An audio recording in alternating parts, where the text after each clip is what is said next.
Assalamu alaikum, peace. It's Fatimah, Coach Fatimah, 1/3 of Outstanding Personal Relationships and co-author of the book, Let's Talk Polygamy Uncensored. Now, I want to know if you all can hear me really quickly for this FNL with Coach Fatimah Fulfillment Night Live.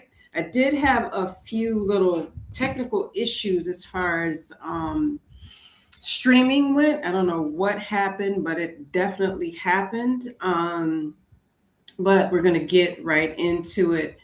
But before we do, I want to make sure that you guys are subscribed, because some of you love our channel and you're not subscribed to our channel. So make sure you comment, like, subscribe, and share the video, share the live, because sharing is caring. So with that being said, I want to know where you all are from. And if you can't hear me, let me know. This is very interactive. You can let me know. That would be great. Let's see. I want to do a couple little checks and balances before I begin on this subject for tonight, which are the 3 biggest mistakes wives make after polygyny begins. And often, and in many cases, it is the initial wife that is making many of these mistakes, although it is not limited to an initial wife. I'm going to give some of those of you that are new some background on me and who I am. As I said, I'm Coach Fatimah, and I'm 1/3 of Outstanding Personal Relationships, which is comprised of Coach Nazir, of the husband, the leadership of our family, Coach Nyla, and myself, Coach Fatimah. Now, after year 15 of my husband and I being married in monogamy, he chose to practice polygyny. I was not aware that he was practicing polygyny at the time, although he let me know a little bit later on. Now, with that being said, that came with a lot of big feelings, tons of big feelings. And we've been pretty transparent on our channel about that and why it was important to have conversations prior to. And I say that and I mean it, because oftentimes we wait for our husbands to bring up the topic of polygyny, although we should invite them to speak about it with us. Now, are there some qualifying factors for men to actually practice polygyny? In Islam, that's up to 4 wives. There is a cap on wives, unbeknownst to some people there is. But with that being said, you got to qualify to practice polygyny. And the qualifications to practice polygyny do not come from the wives. So I don't give my husband permission to practice polygyny. He's a grown man. He decided that he was going to do it. Now, should there have been a conversation? Yeah. But also with a conversation, you got to be open to receiving and hearing a point of view and looking through a lens that's not your own as a wife. We're going to get the perspective of our husbands, which is much different than the one that we have as women and as wives, because we're not the ones practicing polygyny, which is under, if I could speak, under the umbrella of polygamy, which is gets mixed up and lost in the sauce, so to speak, because people think that Coach Nyla and I are married. We are not. People think that I have another husband. I do not. That is under polygyny, which is having more than one partner. Now, may they, whether they be male or female. And that's where we get kind of, some people can get confused on the facts here. So I didn't want to share my husband. I was a very young, territorial wife, and I was dealing with so much newness. And from what I knew at the time, my husband wasn't interested in practicing polygyny, but he did make it clear once, and he regretted it.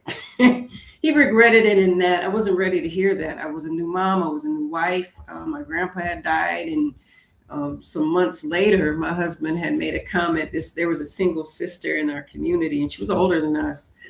I would say she had us an age beat, maybe 15 years. And she had mentioned getting married. And little did we know at the time she was going to be married into polygyny as a subsequent wife. We didn't know. So Coach Nazir decided that it would be a good idea to say that. He said, I'll marry her. And I'm thinking, and you won't, because at the time it wasn't, of course, I'm young, I'm jealous. I'm like, what is going on? And I just had a child. Careful. I just was really, I was shocked that he said it, because I didn't have, before he said that, I had no knowledge that that was something that he was going to even entertain. And at the time, we were living with my grandmother, so he wasn't, to me, he wasn't in the position to bring it up. He wasn't in the position to say it, and he absolutely was in the position to say it because he was grown. He was grown back then. He's grown now. I'm not his mother, and I'm not trying to raise him. I just was a jealous young wife. And it hurt me very deeply, and I don't think he knew how much it did, because at the time I was trying to do something new. I was trying to do something that my parents had never done. They didn't get married, they didn't stay together long, they divorced, they separated by the time I was 3, from what I heard. And it was a tough breakup. It was difficult for them, so I didn't want to be like them. I didn't want to be like my grandparents, who raised me and got divorced by the time I was entering the 9th grade. They had finalized their divorce that year. So that was that was so painful, because I missed waking up seeing my grandpa every day, and I didn't get to do that, although he visited us every day once the dust settled. So when my husband brought up getting into polygyny, and I hadn't been his wife that long, and I had just had a baby, I was like, you have lost your ever loving mind. You have lost it. And it didn't hurt as much because of what he said. What hurt me is because my grandmother made a comment to me the day I married Coach Nyla. She said, you know what, he's not going to want to be with you always. That's some violent type stuff to say to somebody the day of their wedding. She didn't want me to marry him. She viewed him as a blaring red flag that was ablaze. It was on fire. It wasn't only red, it was on fire, because he had his past. He did so much in his past that she was like, you should not marry this fool. And here's a laundry list of reasons why. And I was like, child, I ain't trying to hear any of that, because I'm trying to do something here.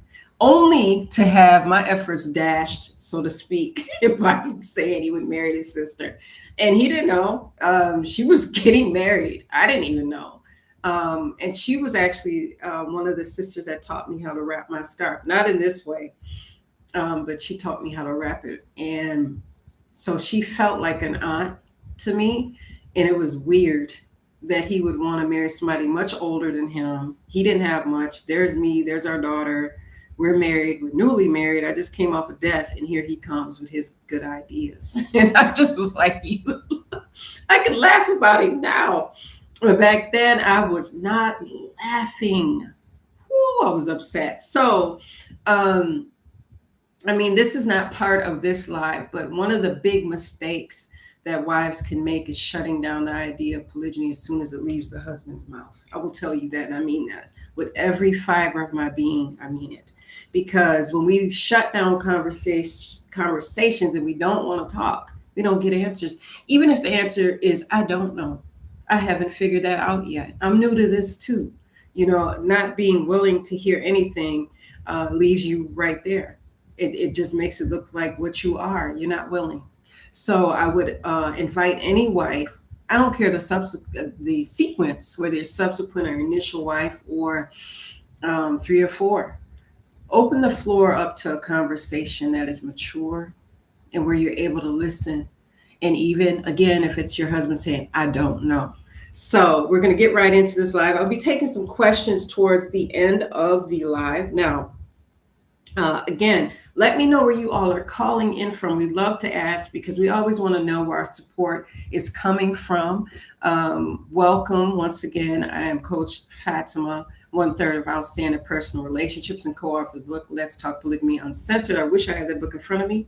Let me see. Hold on.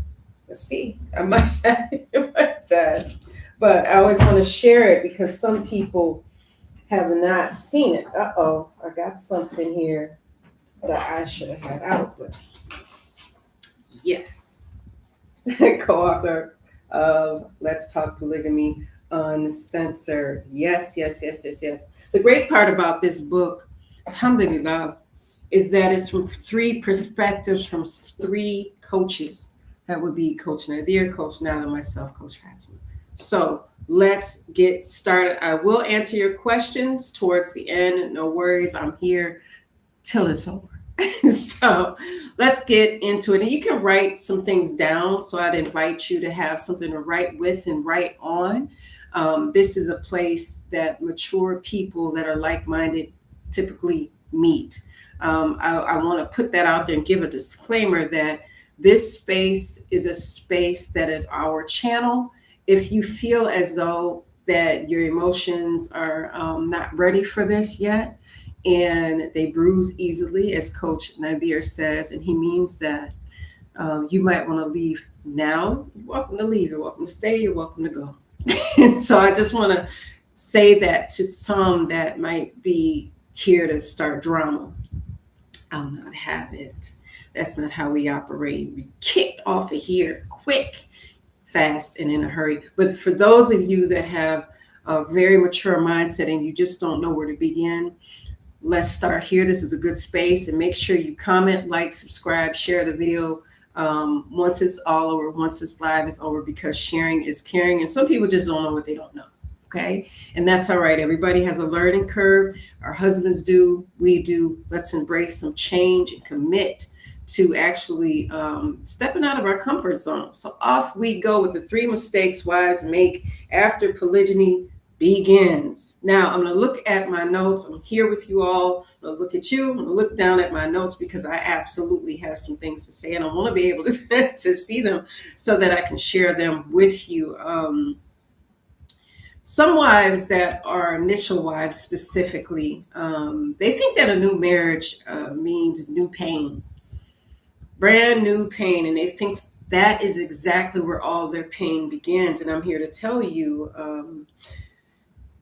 the pain that you're in can come from these common mistakes that women make. And one mistake number one, if I could go back in time, I would, is reacting instead of responding to the idea that your husband wants to marry again. It doesn't mean he has done it. It doesn't mean he's going to do it.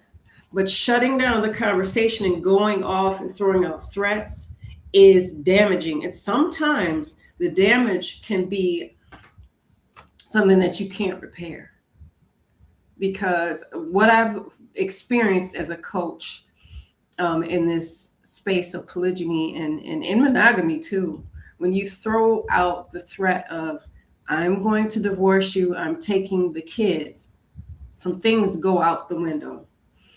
It is incredibly violent and disrespectful to say that, because we give birth, many of us, and we think because we do that, we get a pass or a license to be violent with our mouth about our children. One thing that I learned is that, and I learned this at a young age, that the children that I have are Coach Nazir's children too. So just because he wasn't the one that gave birth to them, I'm gonna tell you, like he told me, he made a deposit, and it about took me out when he said it on live. Facts. Facts. However, I thought about what it means to be a mother and give birth, and then I thought about what it may feel like to be a father and have children and watch them be born into the world, hold them before they were ever clothed, while their bodies are still warm from the warmth of their mother, marry a woman, have children with her, get her pregnant, all the things to do that you need to do that.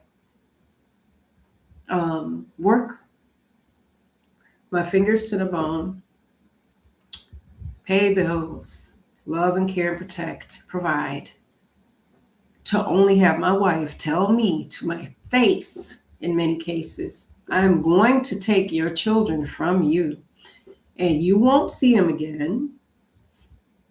I'm going to divorce you,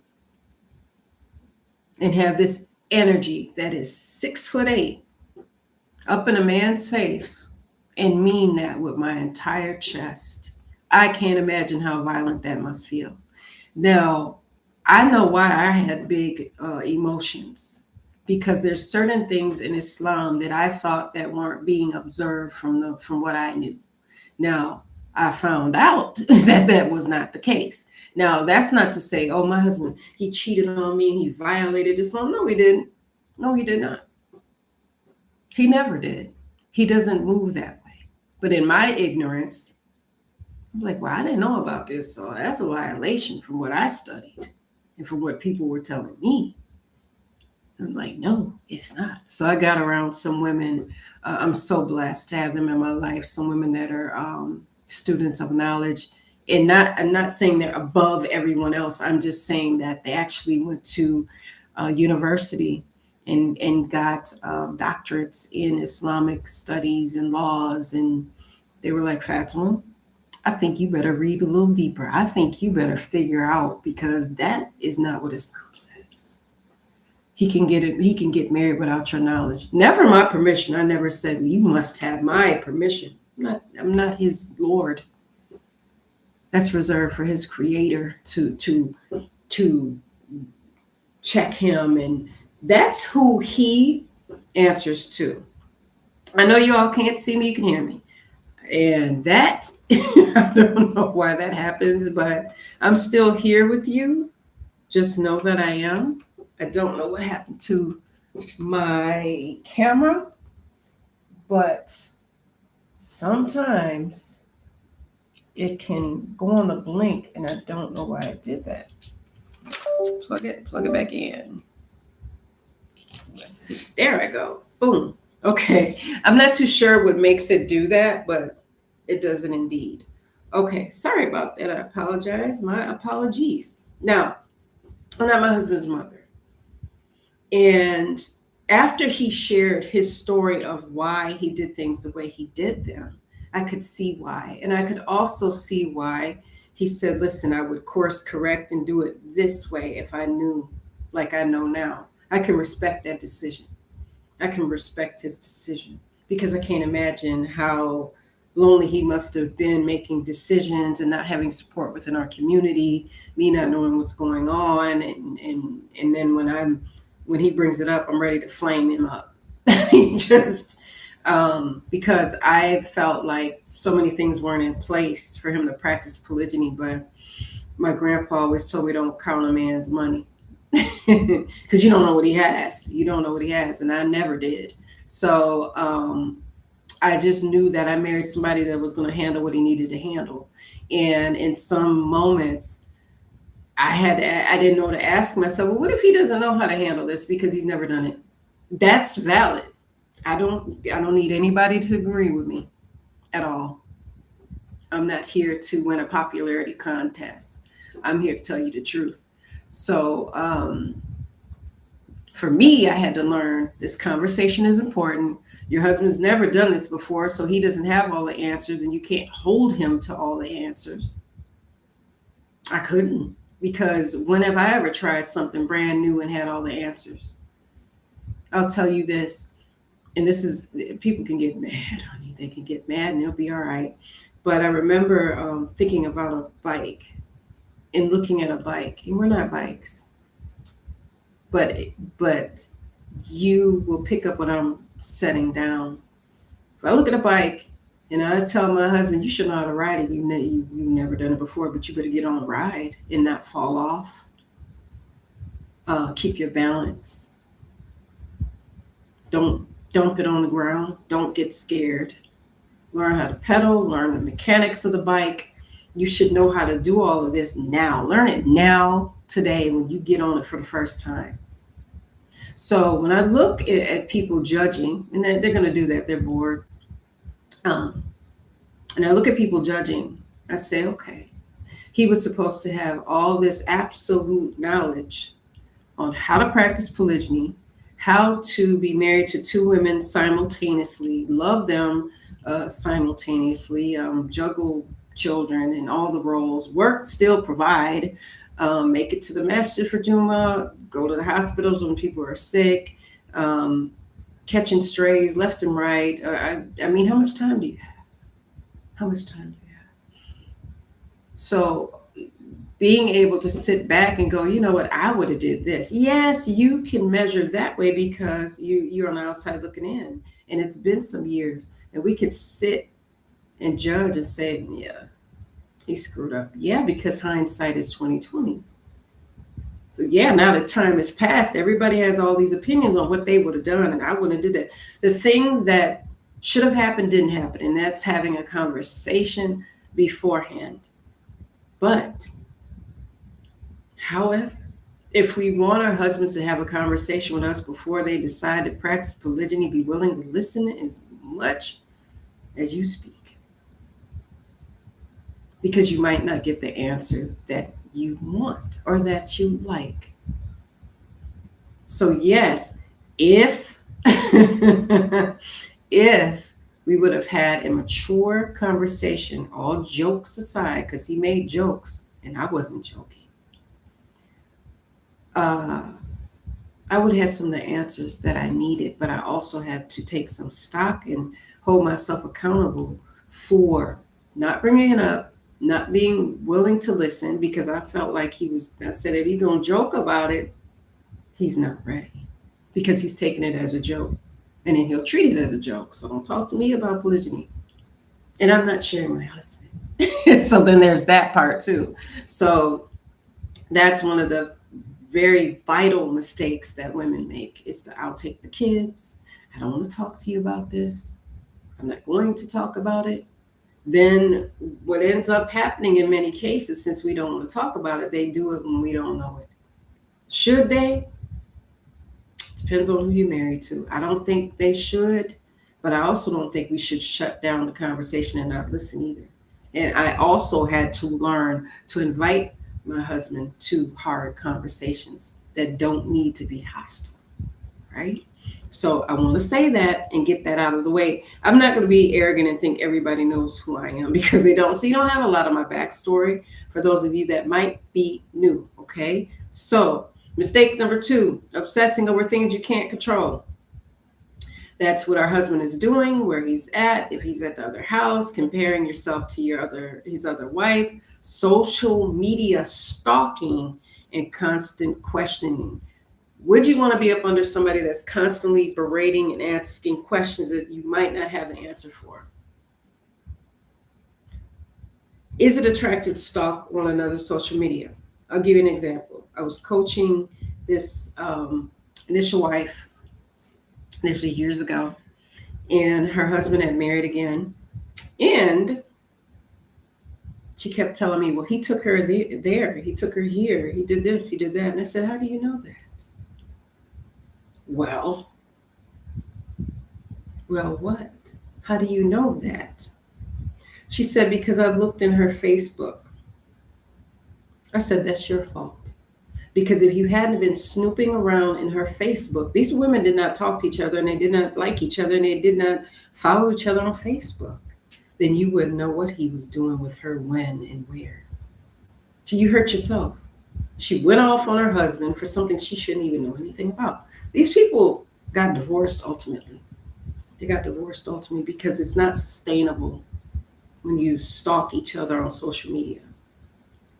Sometimes it's not good to follow one another on social media, so you don't know what's going on. You don't need to know everything that's going on. Because sometimes if you're not able to regulate your emotions well, I know I wasn't able to, you will go off and have to apologize for it later on, because assumptions and all types of stuff. And you don't know if he took her to the lake house, if he's planning to take you next month. You don't know, because you're too busy going off. See? Another thing that I had to learn this. I said men will make time for concerns, but not complaints. They don't want to hear them. We don't want to hear complaints. And why am I speaking to the women about everything they're doing wrong? Because I'm a wife in polygyny. I know what a lot of women are doing. And the women are the ones that are very upset about polygyny. I have not heard my husband reference men crying because they wanted to practice polygyny. If he has referenced it in any way, shape, or form, it's because his wives are in pain, his children have been poisoned against him, there's illness, something like that, because they're tired, not because they're sad, because they're thinking about getting another wife. The men don't do that. Women do that. Women get upset. Women cry about it because they're hurt deeply. I understand. I understand. Because you feel as though you should be all he needs. I've never woken up as Coach Nazir, not once. But he has absolutely woke up as himself every single day. So when he tells me, or he teaches, or he trains, or he's he's coached about the desires of men and how intense they are. Whew, we're all not, some of us are not 22 years old anymore.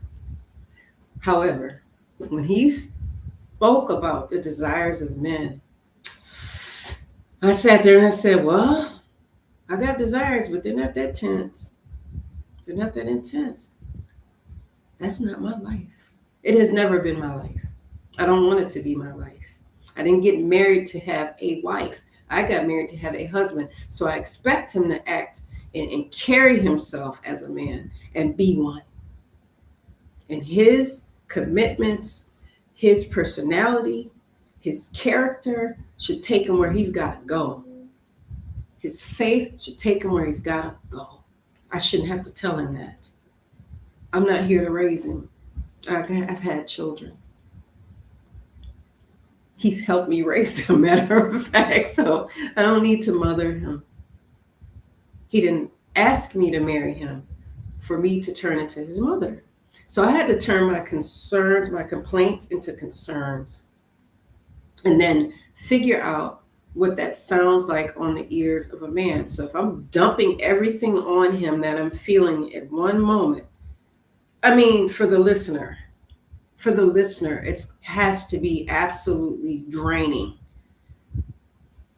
Because let's switch roles for a second. What if our husbands dumped everything they were feeling onto us? I like that he is a man, and I love being a woman. Oh, I love it. I love it. And he doesn't try to act like me. I don't try to act like him. It's an impossibility. I celebrate the fact that he's himself and I'm myself. Even if he's still figuring it out, even if I'm still figuring it out, he's here to protect me. He's here to provide for me.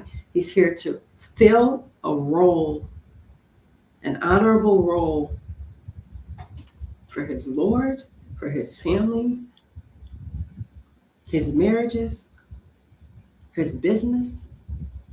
And he can tell me what that looks like for him. I don't get to tell him what that looks like. So I'll give an example. Had some beef in the coffee house today, guys. Somebody wanted to get into it with me today. Long story short, his brother moved my stuff off the table I was saving for myself. I took my phone and just tapped the table to get his attention. So I said, did you move my things? And he was like, you weren't sitting here. The table was empty. No, bruh. My things were on the table. There's a culture in the coffee house. We don't touch each other's stuff. We save tables with our items. We'll be back, and nobody bothers anybody's items. He was horking down a sandwich, so he didn't have time. And so I said, well, you shouldn't have moved my things. And he went to yapping. I don't yap. I don't do all that talking. He needed to do all that. I don't need to do that. But I knew what to do. I immediately texted my husband, told him what happened. He said nothing other than I'm on my way. I don't need to engage in it. I don't need to. I'm not going to argue with you. I'll give you my back. Look at my back. So look at my back, walk away, and text my husband, because you are going to deal with him. And I know what he can do. So by the time I walked across the room, sat down, I was on my way texting my husband. I sat down, I was still texting him. I looked up, the man was gone. He vaporized. So my husband said, I'm going to turn around. Yes.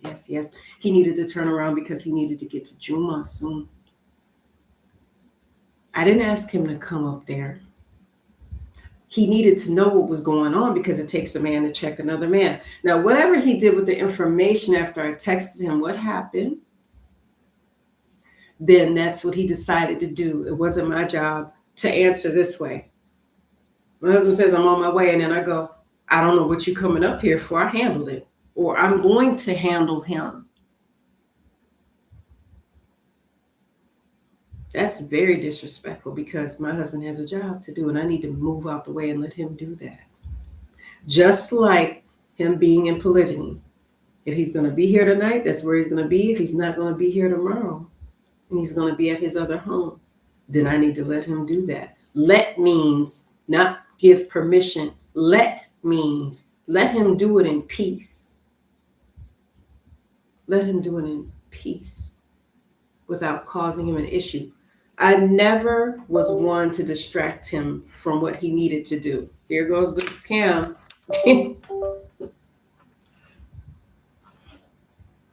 I'm still here.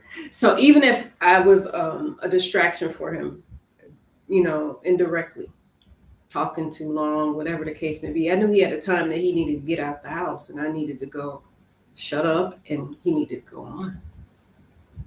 Because this is not just about me and him. He has other responsibilities, other obligations. And when we say things like, here's all my fussing I'm going to do, deal with that, go over here, stalk the co-wife on social media, threaten with the kids, compare, contrast, try to break him mentally, try to break him spiritually, financially. We have to look inward and decide, is that what we want to do? Is that what we're supposed to do? And then have an expectation that this man is supposed to want to crawl into bed with us, hug us, show affection, want to take us somewhere, want to sit and talk. If a man is being threatened in such a way that his children are going to be taken away, he has every right to look at his wife and wonder, is his children safe with her? Clearly, there's something wrong with her character. You can be hurt, but being cruel and using children as pawns and being divisive, our children do this really amazing thing. I'm going to share it with you all. You know what it is. They grow up. God willing. If Allah wills, if God wills, they grow up and they remember what you do. One thing about, I have Coach Nazir and I have 2 daughters that are married. And they have, one of my daughters has 2 sons. My other daughter has 2 daughters. Alhamdulillah. They connect dots and they look at my life differently now that they're married. So they've pieced so many things together. And one of my daughters that is not married yet, she said, you know what, Umi, or Mommy, one thing you didn't do is you didn't talk badly about Sister Nyla. They call her Sister Nyla. My younger son calls her Umi Nyla because he's younger. But my grown daughters say Sister Nyla. They appreciated that. They appreciated that. I didn't even know I did that. I didn't even remember I did that. Even when I wasn't talking to Coach Nyla because I thought she was for Coach Nazir and ain't my business and I don't want it to be. I don't like you because I don't like how you came up in this family the way that you did. I had to learn something different. She was going through her own thing too. She had so many things she was going through and challenges and unmet expectations. And, I had to learn a lot about her story to get it. I was like, this was not easy for her either. I can not be in her world and understand that this was not easy. She shared this on YouTube. That's not easy to do.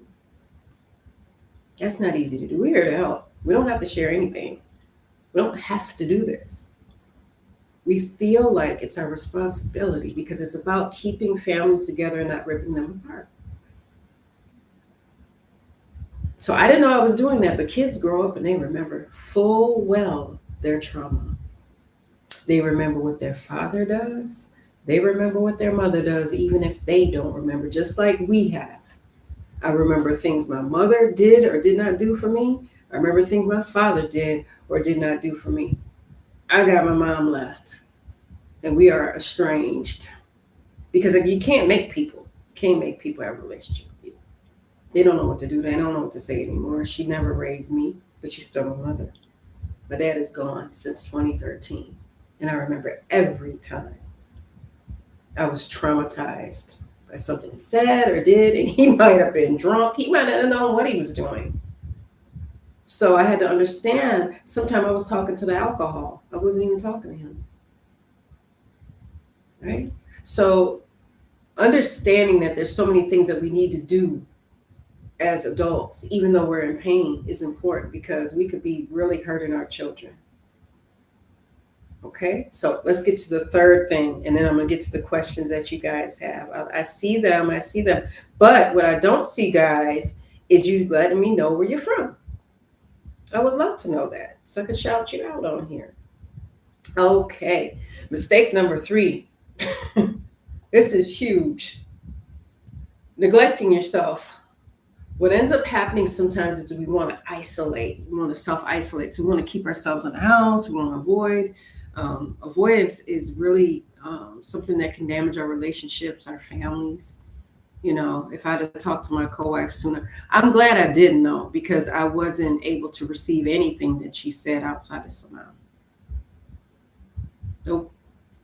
Because one thing about me, when I don't like somebody, my silence can be deadly. Meaning that I'll give greetings, but it'll be like you don't exist in a room with me. Because, back then it felt so violent the way that, she came into the family, although that was not her. It was absolutely not her intention. She's just not built that way. She's not like that. But for me, I was like, you come in this way and I'm supposed to like you? No, that's not how that works. I will respect your role as wife. I've never said nothing like side wife, side chick, baby mama. Are you crazy? I mean, meaning the people that have said this to me, I've had to correct them very quickly. What? Who? I said, don't ever call her a baby mother to me again. I said, because you trying to make us all look crazy. You trying to make my husband look crazy. My co-wife look crazy. Like we're up in here, oh, we look this way and we're preaching Islam, and then she's his baby mama? No, that's his other wife. Oh, that messes up their Sundays when I say it's his other wife. I said, oh, you mean his other wife? I will start talking about you in the Target. I've had to do that, where ain't no Target over here, y'all, man. I'm in Egypt. But I've had to check people because, they might not be ready to hear co-wife or Coach Nazir's other wife, but I don't have a problem saying it. Even when I was in some of the worst pain in my life, and people know, ain't it his baby mama? Whose baby mama? Well, she's not legally. Listen, she doesn't have to be legally married to him. She's lawfully married to him, just like I am. So I won't accept in my space her being called anything other than his other wife. Okay? You got to teach people how to treat you. Even if you're in pain, and you have to teach yourself how to treat yourself when you're in pain. It's about the quality of the question you ask yourself. So instead of saying, for example, this is not a training, but I'll give you this tip. Okay, this is not going to work. A lot of wives would say that off the rip. This is not going to work. Instead of saying, how can this work? How can we make it work? Okay. So if you have a good man, a good husband, and you have a co-wife over here that's not causing drama, even though you're not married to this woman, Okay, but props and shout outs to women that are not causing drama. I don't care the sequence. Because men don't introduce us and go, oh, this is my first wife, Coach Fatimah, 1/3 of outstanding personal relationships that I've been married to for 31 years. Love her and look at her. They don't talk like that. Men say my wives. We put all the extra stuff on there. My family. They say my family. These are my wives. Coach Nazir has never introduced us outside of YouTube in sequence. So if we're out, let's say it's Eid, and somebody says, is your family with you? Yes, it's my wife, Coach Nyla. My wife, Coach Fatimah. Did you see how he reversed? Now, the only reason he's Coach Nazir, and then it says Coach Fatimah, and it says Coach Nyla, is for chronological order. It ain't some funky flex on my part to be said first all the time. It is for chronological order and sequence of marriage. Boom. Look at here. Look at that, y'all. So if you look on this is the book cover written by coaches Nyla, Nazir, and Fatimah. This will rock somebody's world right here because my name isn't in front of hers. Well, you married him first. I know who married him first. I was there. He was sitting across from me. I don't need people to tell me who was married first. He doesn't need people to tell him who was married first. That calendar has all that together. She constantly has people telling her who's the first wife. That just because you first doesn't mean you best. Let's get that together. Let's get that together.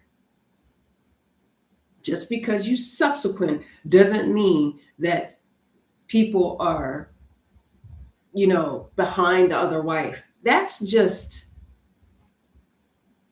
talking about time, a timeline, a very important timeline, but a timeline. Okay, so let's not get mired in that because I don't have seniority over Coach Nyla. We're women that are married to the same man all the time for the past 16 years. So let's remember that. Let's not, sometimes initial wives, and this is not part of this live, but throw their weight around, So part of it is trying to make the subsequent wife feel less than, and she's just not. She's not. Some of you all might not need to be in the same room together. I'm not saying you have to be friends, get along with each other. We're family. We're not friends. Coach Nyla and I are family. We're not friends. Okay? Which means I'm going to have her back if I need to. I've had to check people because I'm watching people be jackasses to her while I'm sitting next to her and say, well, you don't know. I have not ever been divorced in my entire life, and I've had all my children by the same man. But I have talked to people and witnessed people beef because they got different baby mamas and different this and drama going and the divorces that they've had. They've shared their lives with me. So I can speak on things that I've seen and grown up with. Same way Coach Nyla can speak on things because of what she's witnessed or been a part of or had to protect herself from. She has every right. She got a voice. She don't need us to tell. Well, you pipe down because you don't know. Who y'all talking to? Some of you, who you talking to? We're real grown over here. So let's keep it respectful. I just had to get that disclaimer. Okay? So I just want to say, don't forget the work that you need to do on yourself. One of the things that I was really wrong about in the early years of polygyny is thinking that Coach Nazir could make me happy. He can give me happy moments. He has. He's given me plenty. He doesn't owe me anything. But I will tell you what, it is not that man's job to make me happy. Only I can make me happy. Because what if something happens to him? What if he's out of town? What if he's sick? What if he's not here for the day? I turn on my happy after he gets back? I don't think so. No, I have to remember me. So if you're in an airplane and they say put the oxygen on yourself first, then your neighbor, they don't tell you no flight attendant on any airline, you think about all those planes that are up in the air, has ever told any one of us to put that mask on the next person than us. Why? Why? Because there's a process to self-preservation. That's why. My life did not begin when I married Coach Nazir. My marriage did, not my life. So he is discharged of trying to make me happy. He's tried, believe me, and then sit up there and pull down the moon and the stars, and I'm still going, wah, wah, because he can't make me happy. He can give me happy moments. We can share some happy times. We can. I appreciate his effort. I appreciate his gifts, his provision, his advice, his mentorship, him being a friend when he needed to be, and helping me bury loved ones, helping me bring my children into the world. I appreciate that. Helping me get to know my bonus children. I appreciate that. Because between the two of us, he's the expert on all his children. So I don't get to say, well, I appreciate that. So before he closes his eyes, if that's anytime soon and leaves this world, it's on YouTube. It's on YouTube. I appreciate his efforts, and I'm sure he appreciates mine. But my efforts are not his. They're different. They're different. So one of the things I know that I need is I need to do some art in between coaching. I have to first and foremost be a wife and a mother. I have to absolutely, before anything, above anything else, worship my Lord. I have to check in 5 times a day. I have to ground myself. I have to groom myself. I have to read books for myself, because listen, who in their right mind tells another person to lose their weight? So if I told you I'm sitting here with Coach Nyla, if I'm sitting here with her, hey girl, shout out to her, shout out to one of the queens. If I sit up next to her and I say, will you hurry up and lose my weight? Yeah, hurry up, girl, you're taking too long. You all would tell Coach Nazir that there was something, I was touched up here and not by an angel. You would tell him that. There's something wrong with that girl. She's your wife told your other wife. Y'all would be really messy in these comments. You would break your ankle to get to him too. You would tell him, you need to talk to this woman because she just told your other wife to lose weight for her. They put me in her little room, right? Because there'd be a sign of something wrong.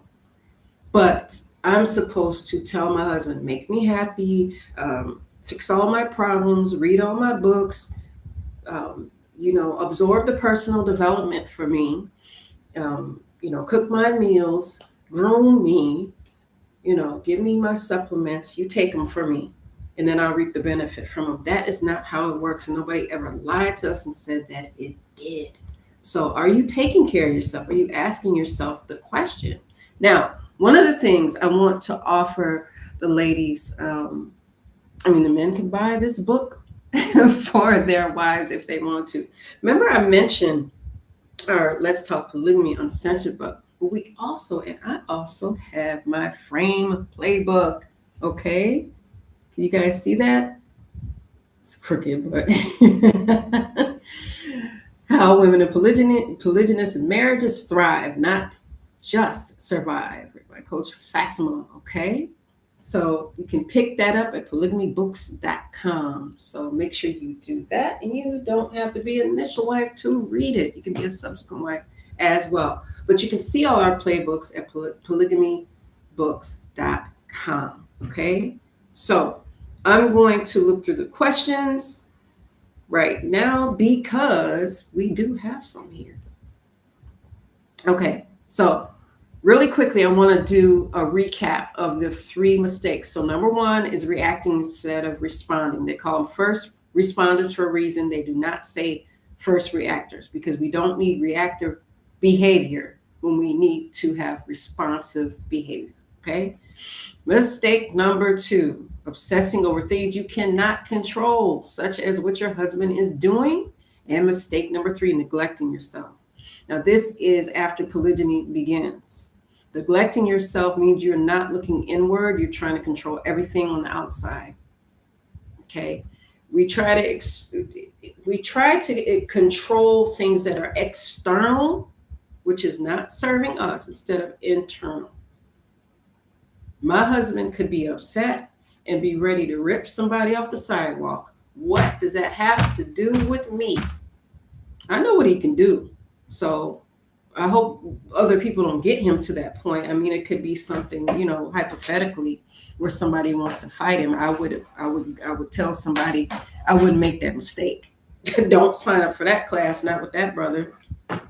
Saying he might leave off in a body that doesn't work anymore. Let's put it that way. But he can be upset, he can be angry, he can be whatever, and I can be concerned for him, but that doesn't stop necessarily the happy that I'm going to be. I'm not going to be jumping for joy. If my husband's upset, I'm going to figure out, what happened? But he doesn't ask me for unsolicited advice. So I know he knows how to carry himself as a man, how to handle himself. And if he swings on somebody, they deserve every bit of it. I don't need to get in there and let that destroy my universe. That's what he's supposed to do. He's supposed to defend himself. But me as a wife, I don't get to dictate to him. He's happy, and he doesn't have the job of making me happy. Now, I can make him happy by handing him a cup of coffee when he wants it. He will want that. That'll make him happy. But will he be leaping for joy and tap dancing and all of that? No. But internally, as an extrovert, that would be something that gives him a happy moment. Right? Because what if both wives are upset? He can be concerned, but he has other things to do. And one of them he can be happy in the midst of all of that. Because it's his job to do that. Okay? So when I say taking care of yourself, that is filed under that. Don't have an expectation that your husband is supposed to make you happy. And your happy might mean he doesn't get married again. And his happy means he does. So which one shall he choose? The one that makes you happy, or the one that he's looking at the big picture? If he wants to become more, this is one of the ways men do it. That's just one of the ways they do it. It's not easy. Okay, it's honorable. All right. So I just want to say that. So I want to shout out. I'm so glad to see you all in these comments. That's so great. I'm so proud of you all for showing up.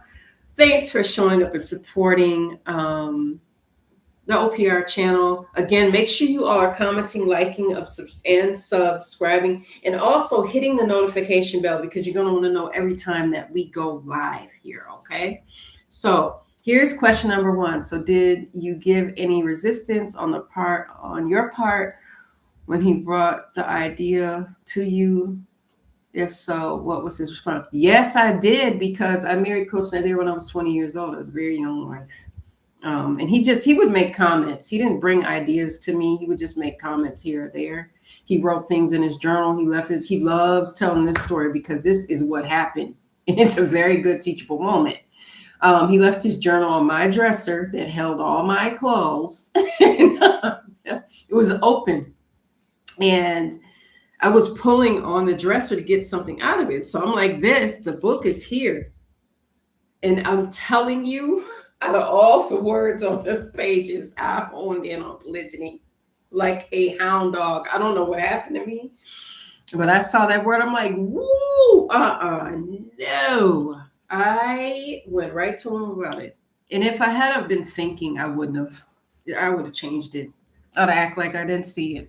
Because I couldn't act like I didn't know this was something that he wanted to do, because he'd make comments. I'm saying, do not just make little comments and side jokes. He will tell you this. Because then the wives, sometimes we don't take it seriously. We take it as a joke.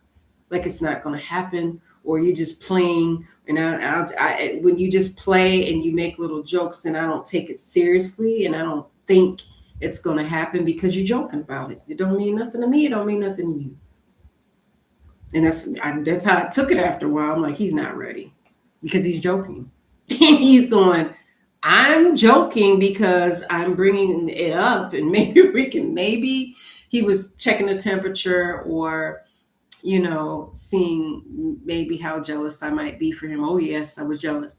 I'm not the woman to swing on people that are married to my husband and he wanted to marry them, even if he didn't, even if it wasn't his idea.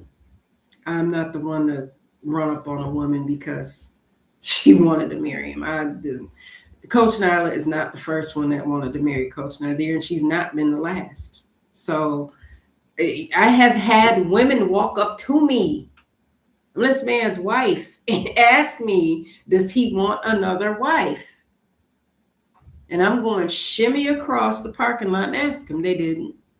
I've had other sisters that were married to other brothers that had a woman approach them and ask them, did he want a third wife? Gotta ask their brother. Gotta ask him. I don't know why they thought I was the oracle and they could ask me, because that's not my decision to make. That's his. And he's not want to make these quick decisions, especially on that. That's big. Yes, his response, he's an introvert, so he just didn't really have one like that. I don't remember it. That's a good question for him, but he's pretty good at, he's not the one to get all riled. He's not that guy. He keeps his composure. So he knew why I acted the way I did. He knew why I was upset for the most part. I mean, I'm his wife. He wasn't going to get met with a parade if he brought up polygyny. He wasn't. Not with me. Not where we were at in our lives. No, because he had joked about it before. Not a lot. And it was a hot button for me because I watched my grandma share my grandpa. It failed. My dad cheated on my mother, and he acted like she just lost her mind and wanted to break up with him. I'm like, no, me and my older brother a little bit too close together in age, bruh. I knew you were overlapping your women folk. So my mother had a new person in her life. My dad didn't want me around that man, and my mother ultimately got divorced from him, and it didn't work out. And my dad, y'all don't care nothing about that. But seeing men share or have more than one woman in their life was never successful in my family. And I didn't look at Islam enough because it regulates it. And I didn't see the potential in the man that my husband could be, because it's such a massive responsibility, but I also couldn't make that decision for him. It wouldn't be right. It wouldn't be appropriate for me to tell him, I'm going to make the decision for you when I feel like you're ready. It wasn't brought to me in a way that was a structured conversation. It wasn't. So, he's pretty good at keeping himself together. Okay, next question. Why does a woman have to accept heartbreak? If a man can risk losing me, that means he doesn't care about me. That's a big assumption. My heart was broken long before I met Coach Nazir, and it was my decision to not feel that way. It just was, because I started to celebrate who I was and am. And I understood that my life did not revolve around Coach Nyla. He's a part of my life, but he's not my life. He's not. And men don't want their families to be broken. They want to practice polygyny, and they want to have bigger families in some cases. And one of the ways to expand a family, make it big, is having more than one wife. This is not new. Polygyny is ancient. It's an ancient form of marriage that is a solution for modern day times. That's what it is. Now, a person has to decide whether they're accepting of that or not. I'm not confused on that. I'm not oblivious to that. And a lot of men would have more than one wife if a bunch of old people that were men that decided that they weren't going to hold themselves accountable. So they created a space to have monogamy so they didn't have to hold themselves accountable for more than one wife and children. And then we accepted it and said, okay, that's normal. So, it's understanding the pecking order of my life, because there is one. I'm a woman, and Allah comes first, God comes first, His messenger, peace be upon him, my husband, my children, my family, and not the other ways around.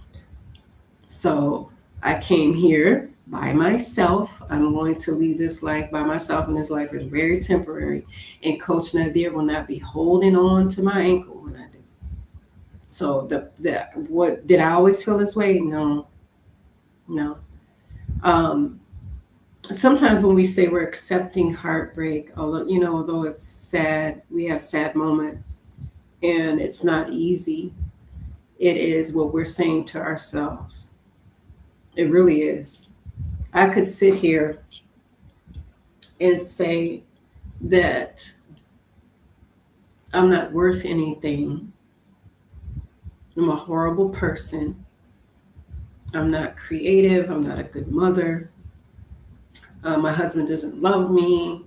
Coach Nyla she's replacing me.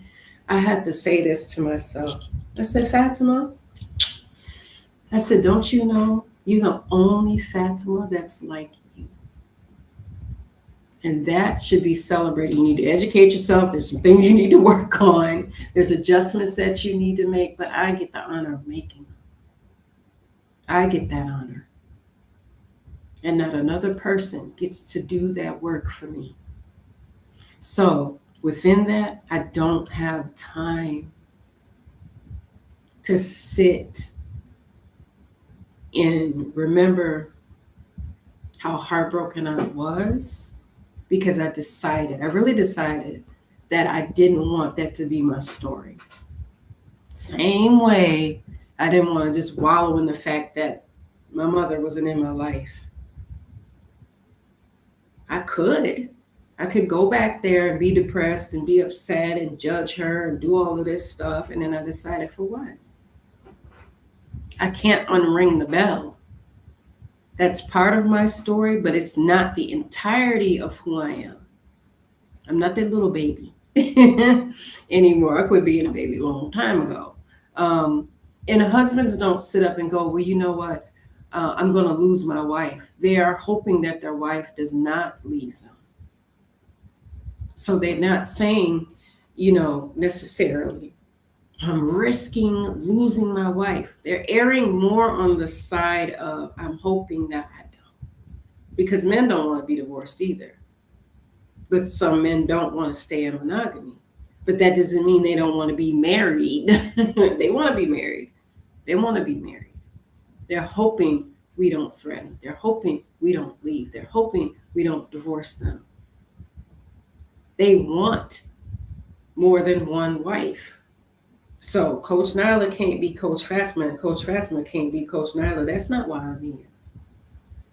I'm married to Coach Nazir because I want to be married to him. I don't have to be married to him. It's a big difference. I don't have to be. He's not making me. So you can ask him next time you see him, would he like it if we got divorced? And he'd probably tell you no. And then you can ask him why he was willing to risk X, Y, and Z. That word risk is big. It's a big word. Okay.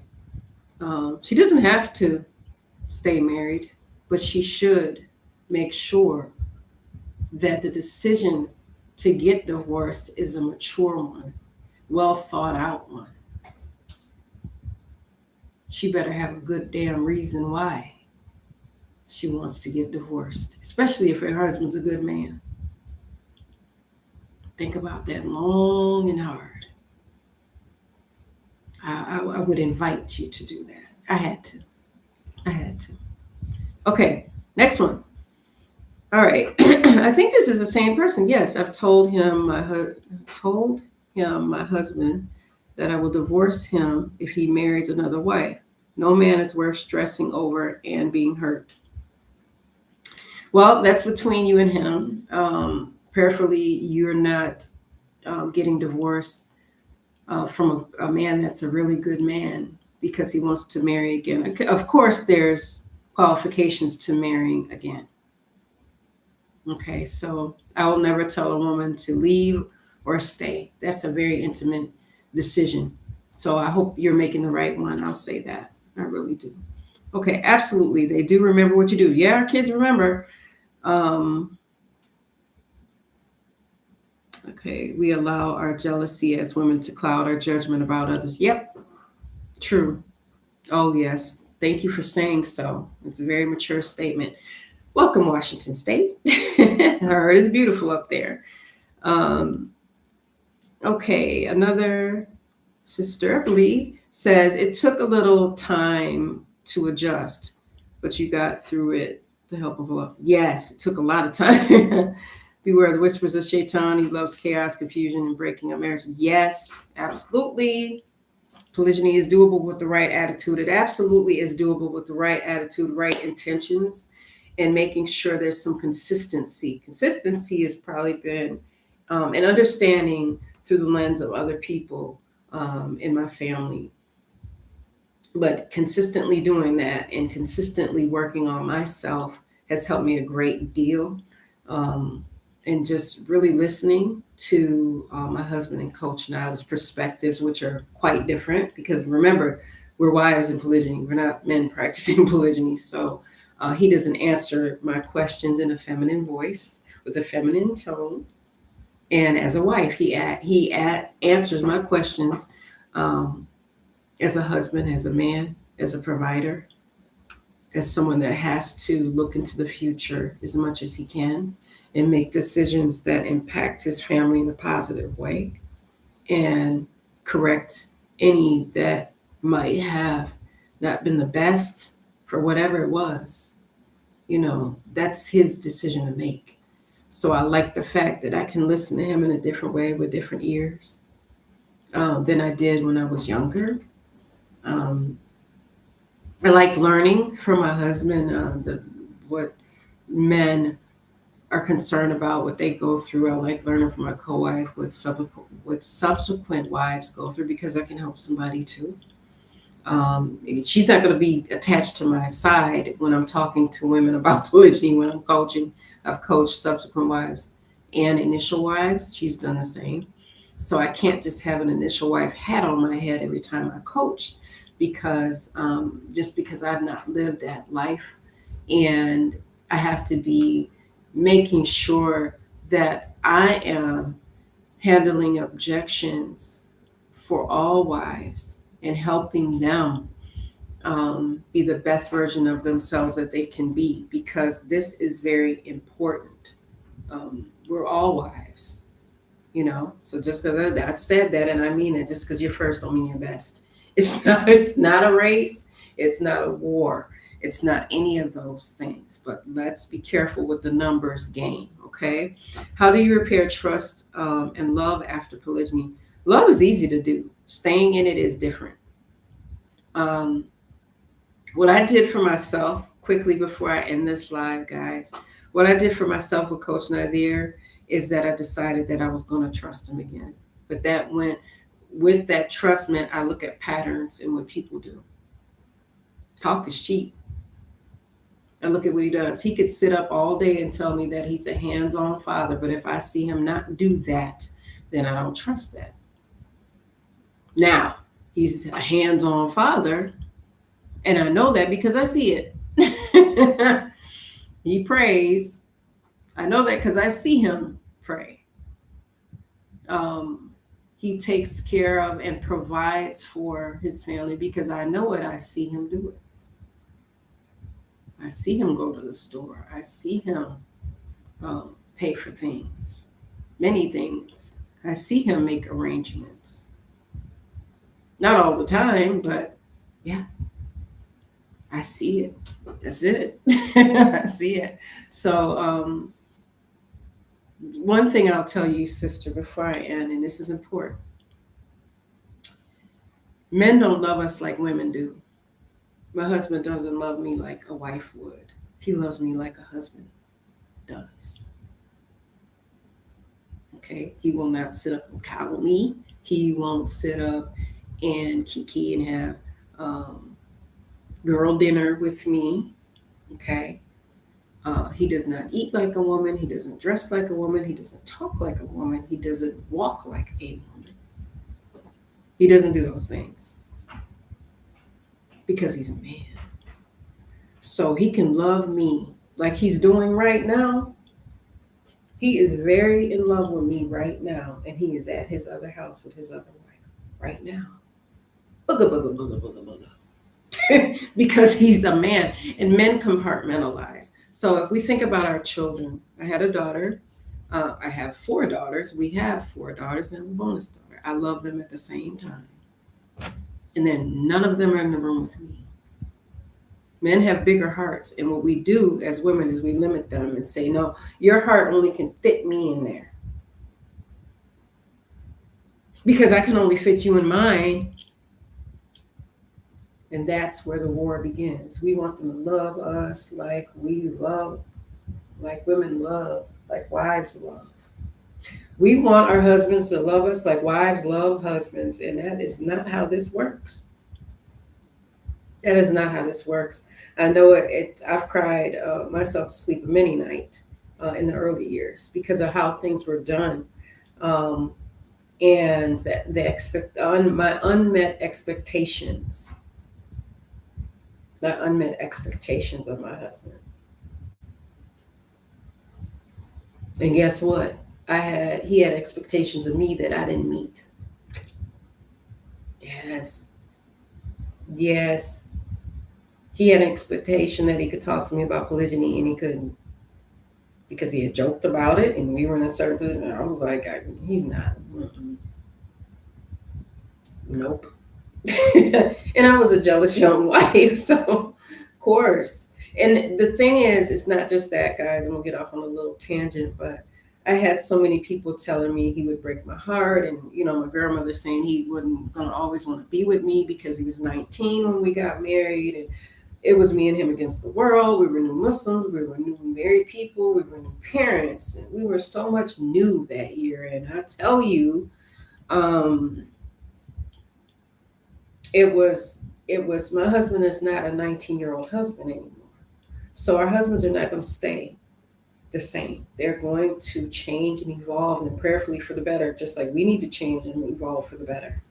So it wasn't my job to police his growth and to try to raise him. So it's very important.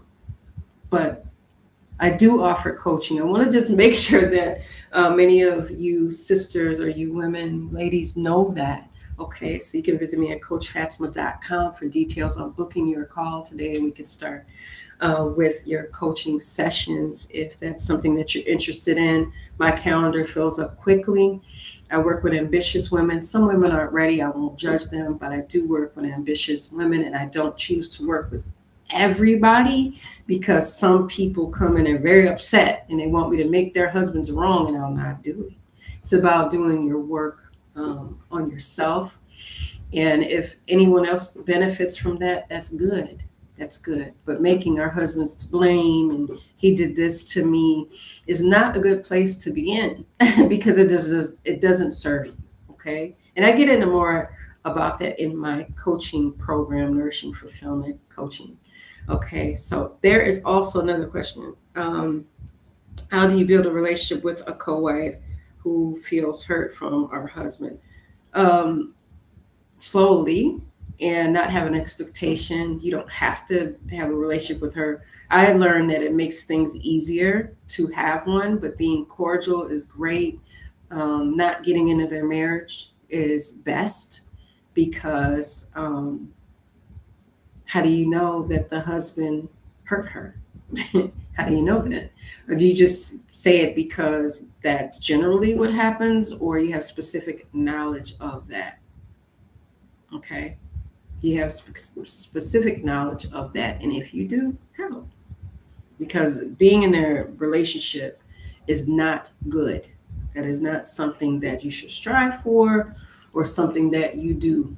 Because if you're in that and then they're having issues and then they make up, I've seen a lot of wives be on the wrong side of things in that they get so angry now that all is right in the world and they get jealous and they can get very envious and things happen that should not happen.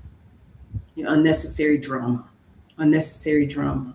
So let's be mindful that I love that Coach Nyla says this, mind your marriage, which means stay in the business of your specific marriage and let them deal with theirs. It's his job and your co-wife's job to curate the care and the success of their marriage, just like it's your job to curate the care and success of your marriage. I'm telling you, be mindful to stay out of their business. Make the offer for them. Okay, pray for them. But don't get into the specifics of their marriage because only they can mess it up and only they can fix it. Okay, that is realer than real. That's the advice that I will give you. Stay out of that. Okay, she's hurt that he got married, remarried. I gave her space and kept it cordial. That's good. She's going to be hurt. She will be okay. She'll be okay if she decides that she's going to do the work of being okay.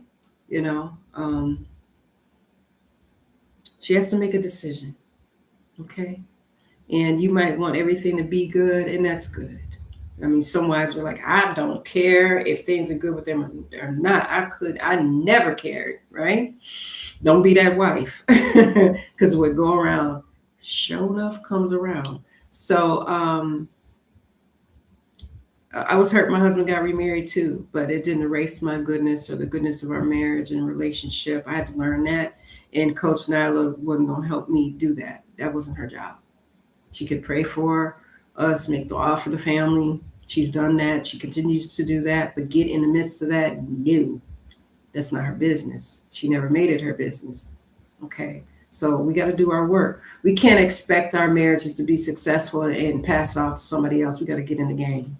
We have to get in the game. So with that being said, this is a good one. And that's the last one. You guys have asked some great questions too. How does a man show love to a woman? Do they like to talk or what? I know this comedian said this and I thought it was cute. He said, we love our wives. We love our women.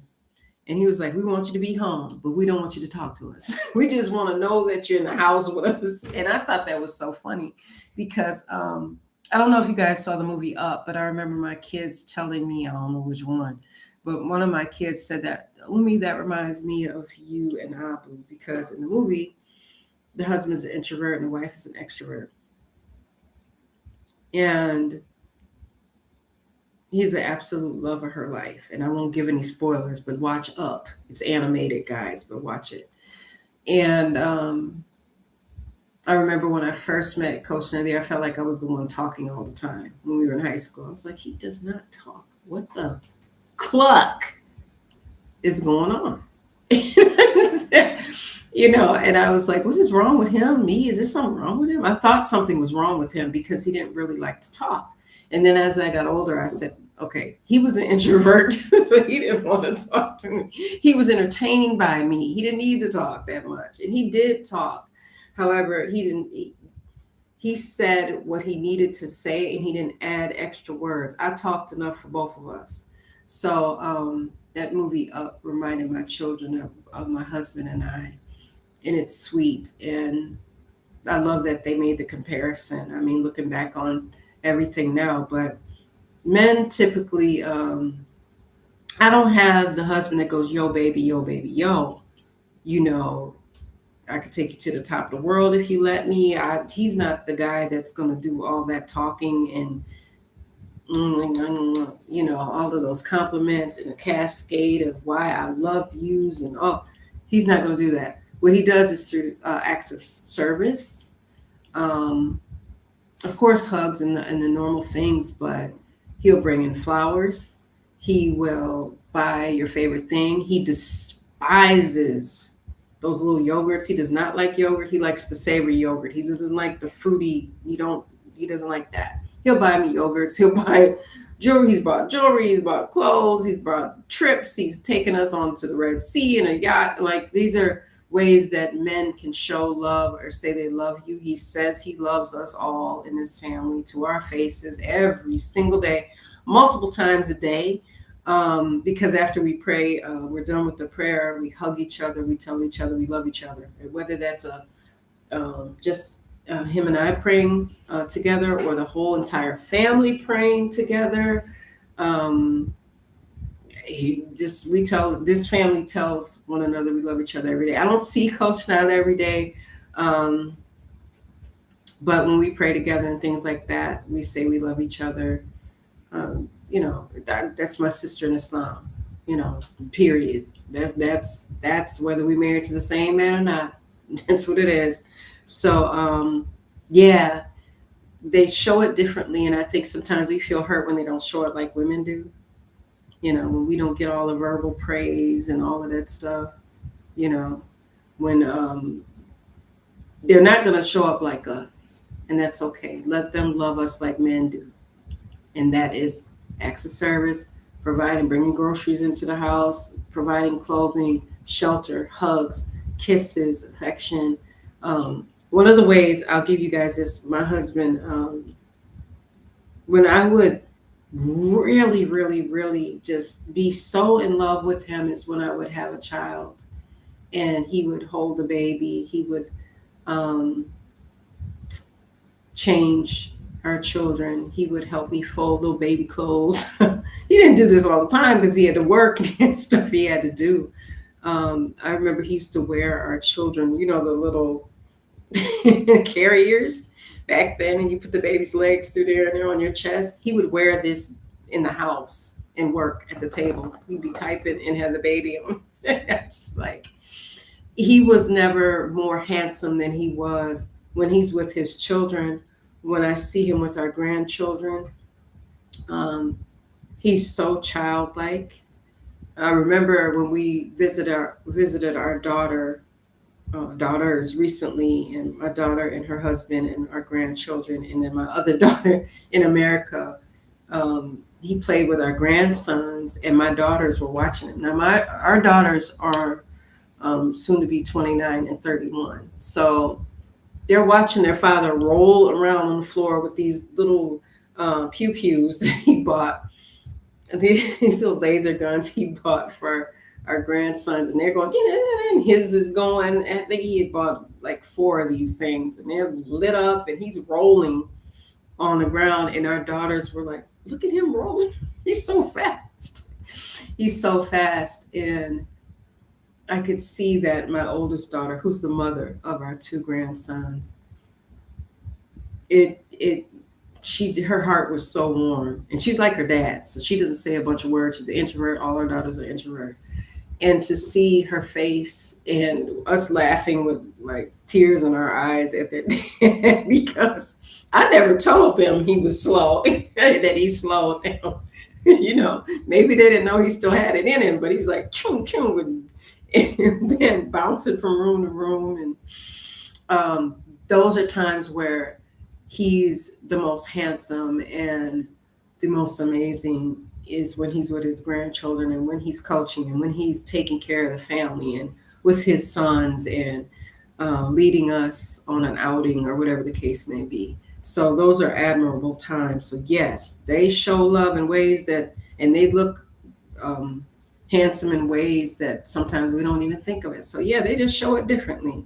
It depends on your husband. He could be an extrovert, likes to talk, and he could be an introvert, and he likes to listen to others talk and say the least, but what they say is impactful and it needs to be said. So with that being said,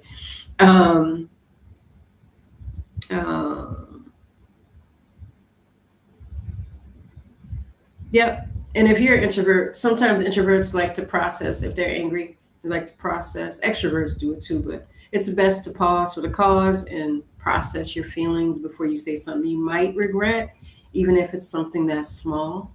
Um, you don't have to yell, you don't have to scream, you don't have to cuss, you don't have to throw, you don't have to. I would encourage you not to, but and people in general, I would say just know that. I mean, for my husband, if you're telling him some heavy things and you have a lot of feelings, he's going to say what he needs to say directly.